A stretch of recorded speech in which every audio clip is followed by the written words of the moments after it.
With age comes wisdom, but it also brings a spotlight. People start watching your every move, your choices, your emotions, your appearance. And the truth is, not everything about you needs to be visible or explained.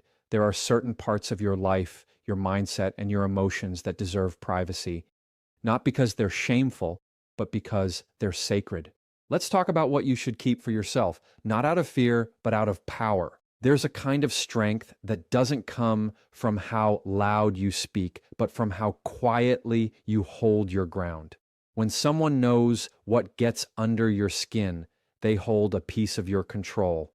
Emotional triggers are like switches, small, sensitive, and powerful. And the moment you let people see where they are, you hand them the remote. It's not about being cold or disconnected. It's about choosing peace over reaction.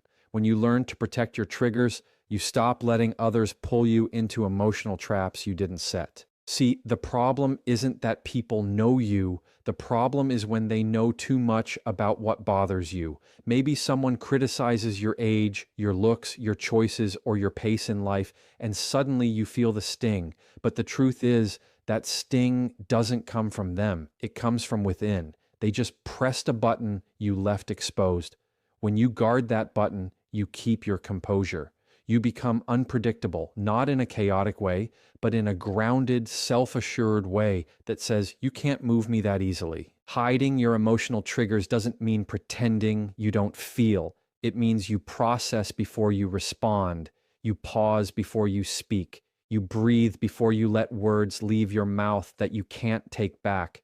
When you do that, you create space. Space between what happens and how you react to it. That's where emotional maturity lives. That's where real self-control grows. The goal is not to suppress emotion. The goal is to master expression. Because once you can feel something without it controlling you, that's power in its purest form. Every person you meet is testing boundaries, sometimes without even knowing it. They'll say things to see how far they can go, what kind of response they'll get, what buttons they can push, and when you react too quickly, you show them the code to your peace. But when you stay calm, when you don't flinch, don't frown, don't feed the drama, they realize they have no power over you. Silence becomes your protection. Composure becomes your shield. You start teaching people how to treat you, not by arguing, but by being unshakable. And that's something many overlook. Emotional privacy is self-respect. When you let everyone know what frustrates you, annoys you, or hurts you, you give them leverage, sometimes unintentionally. People talk, people use, and people test. But when you keep your triggers hidden, your peace becomes untouchable. You become harder to manipulate, harder to read, and harder to control. You stop being reactive and start being strategic. You stop being predictable and start being powerful. Not because you're faking it, but because you understand that peace is personal property and not everyone deserves access to it. Think about how many times you've walked away from a conversation feeling drained, angry, or misunderstood. That's what happens when you let people reach parts of you they haven't earned. You don't owe everyone emotional transparency. You can be kind without being exposed, honest without being vulnerable to the wrong audience. Not everyone is a safe place for your feelings. That's why maturity is knowing when to speak and when to stay silent. Because sometimes silence speaks louder. It says, I know what you're trying to do, but I'm not giving you that satisfaction. And here's the truth. Hiding your emotional triggers is not about building walls. It's about building filters. Walls keep everyone out. Filters let the right people in. It's about protecting your peace so you can show up in the world strong, steady, and confident. When you no longer react to every comment, every criticism, every piece of gossip, you win. You win because your calm is your power. And the less people know what disturbs your peace, the more control you have over your own energy. That's how you lead with quiet strength, not loud defense. There's something powerful about moving in silence. When you start talking too early about what you're planning to do, you invite noise into your vision. Every idea you share gets weighed down by opinions, doubts, and comparisons. And before you know it, that spark that once motivated you starts to dim, not because your plan isn't good, but because too many voices have touched it.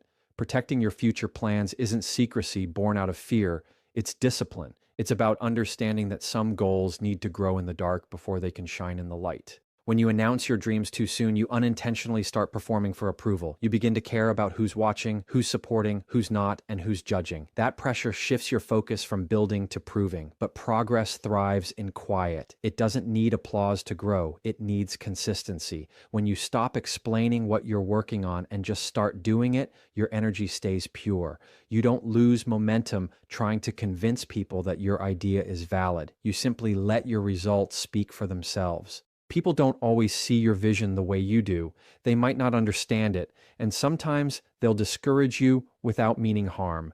Other times they'll do it because they can't stand to see you aim higher than they ever dared to.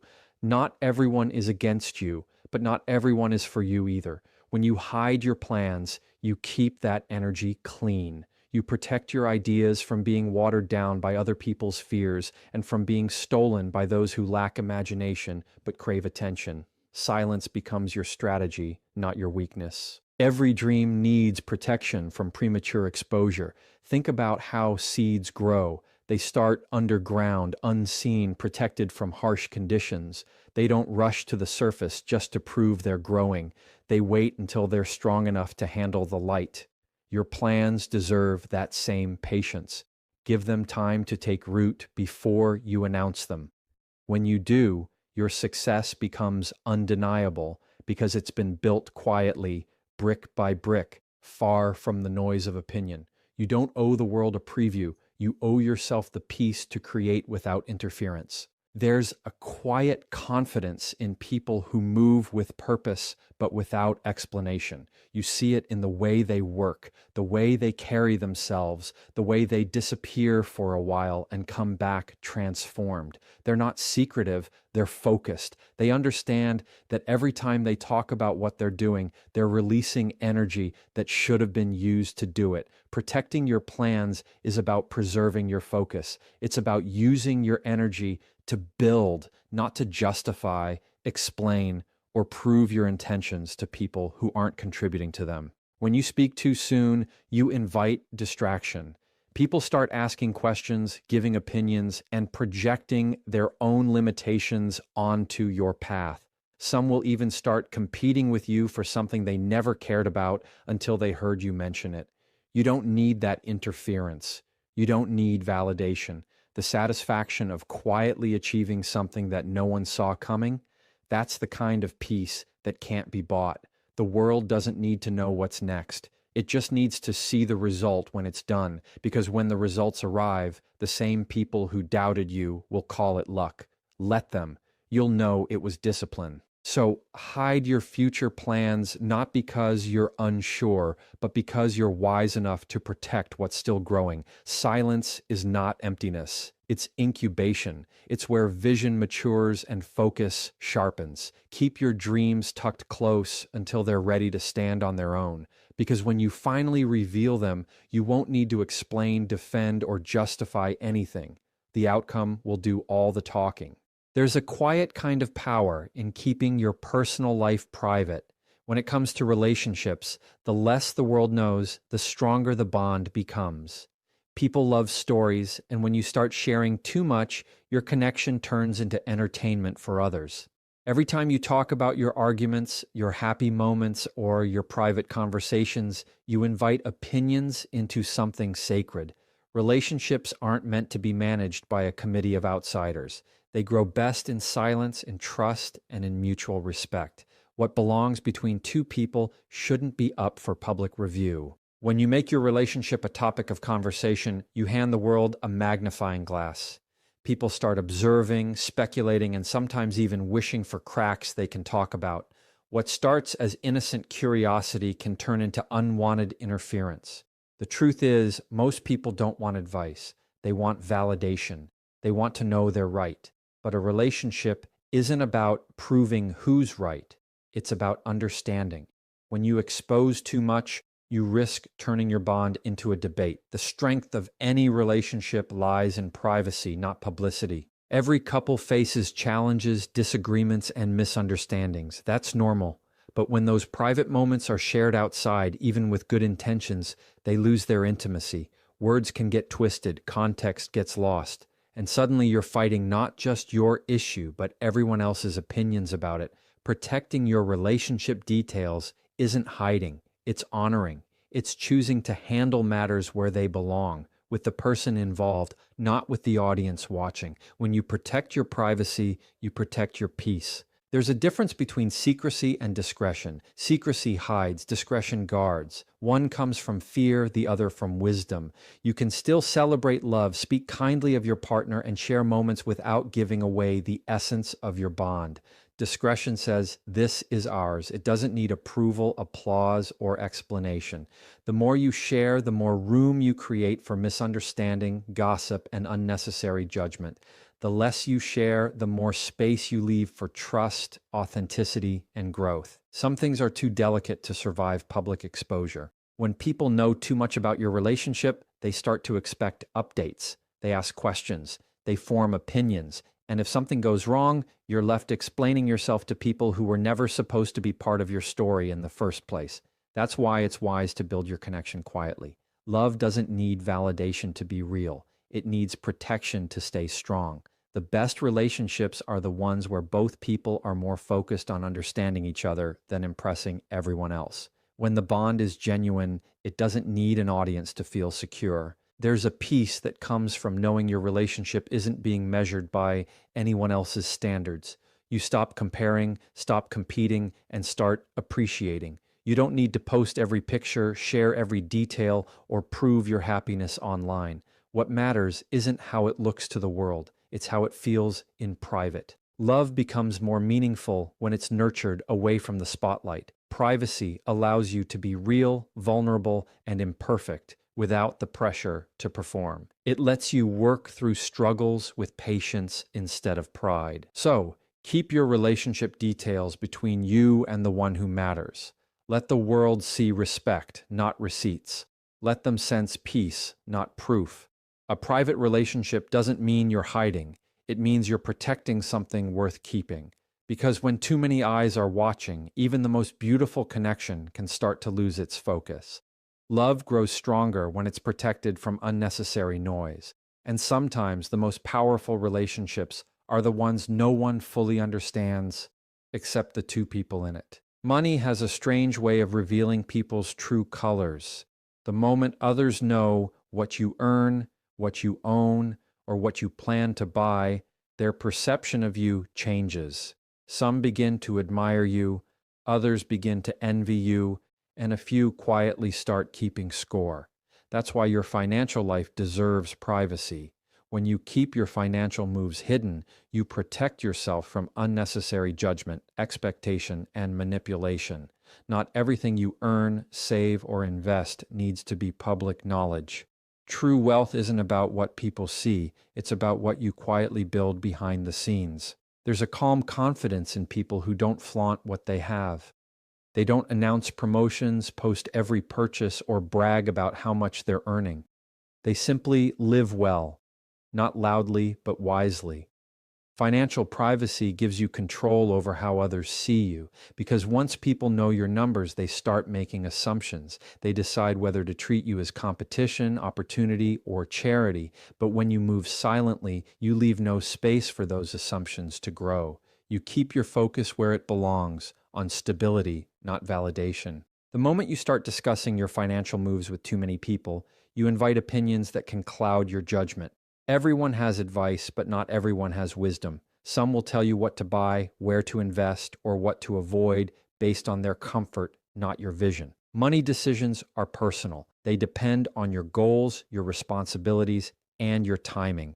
Sharing too much makes you vulnerable to influence, and influence can lead to mistakes. Protecting your financial privacy allows you to make clear, intentional choices without the pressure of external voices. There's also safety in silence. When people don't know what you have, they can't misuse it, borrow it, or manipulate you with it. You'd be surprised how often relationships, friendships, even family dynamics shift when money enters the picture.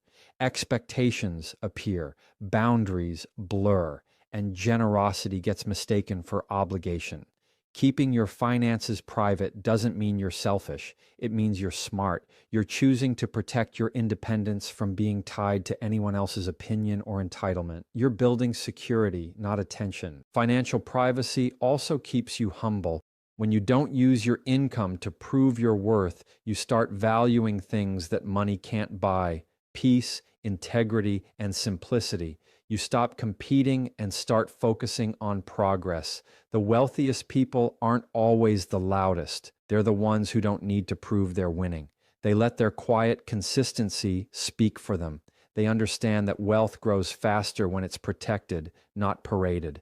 Because the more you reveal, the more you invite comparison. And comparison always costs more than it gives. Money attracts energy, both good and bad. Some people will celebrate your success, others will quietly resent it. You can't control that, but you can control what you reveal. Keeping your financial moves private shields you from unnecessary envy and judgment. It lets you enjoy what you've earned without feeling guilty or exposed. It allows you to give, invest, and spend in ways that align with your values, not other people's opinions. Financial growth is deeply personal, and when it's done quietly, it becomes peaceful. So, protect your financial story the same way you'd protect your passwords. What you have, what you're building, and what you're planning are no one's business but yours. Move in silence, grow with intention, and let your results speak when they're ready. Because the less people know about your finances, the more control you have over them. Quiet success is harder to attack, harder to envy, and harder to copy. That's why privacy isn't just about secrecy, it's about security. Everyone feels uncertain at times, but the moment you let the wrong person see your doubt, you give them permission to question your strength. Self-doubt is natural, but it's also deeply personal. It's that quiet voice that whispers, "Can I really do this?" And while it's okay to feel it, it's not always wise to reveal it, because not everyone will comfort you when you show vulnerability. Some will use it to measure how far they can push you. That's why you must protect your self-doubt like a wound that's still healing. You can acknowledge it privately, but don't let it become visible to those who might turn it into a weakness. There's a difference between being honest and being exposed. Sharing your struggles with someone trustworthy is strength. Broadcasting them to people who don't care is surrender. The world doesn't always offer empathy. Sometimes it offers judgment. When you hide your self-doubt, you maintain control over your image, your energy, and your momentum. You keep your confidence intact even when it's still under construction. You don't have to be perfect to be powerful. You just have to appear grounded enough to not let your uncertainty shake your focus. Hiding your self-doubt doesn't mean denying your feelings. It means you face them privately with awareness instead of panic. You work through them quietly, journaling, reflecting, adjusting your mindset, taking small steps toward progress. Because every person who's ever achieved anything great has questioned themselves along the way. The difference is they didn't let that doubt leak into their actions. They moved forward even when they weren't sure. They understood that confidence isn't the absence of doubt. It's the decision to keep going despite it. That's the kind of strength that earns respect without needing explanation. When you reveal your insecurities too openly, people start treating you based on them. They begin to tiptoe around your confidence, offering pity where you needed accountability, or worse, using your uncertainty to manipulate your choices. Some will sense your hesitation and take advantage of it to assert control or superiority. That's why composure matters. You don't have to feel certain every moment, but you do need to look calm enough to lead yourself through uncertainty. Because people respond to the energy you project, not the thoughts you hide. Self-doubt loses power when it's managed quietly. When you stop feeding it with words, you stop giving it space to grow. Instead of saying, "I don't know if I can," you start thinking, "I'll figure it out." That small shift keeps your mind working towards solutions instead of spiraling into fear. And when others see that steadiness, that quiet confidence, even in moments of confusion. They trust you more. They follow your calm, not your chaos. The most composed people aren't the ones who never doubt themselves.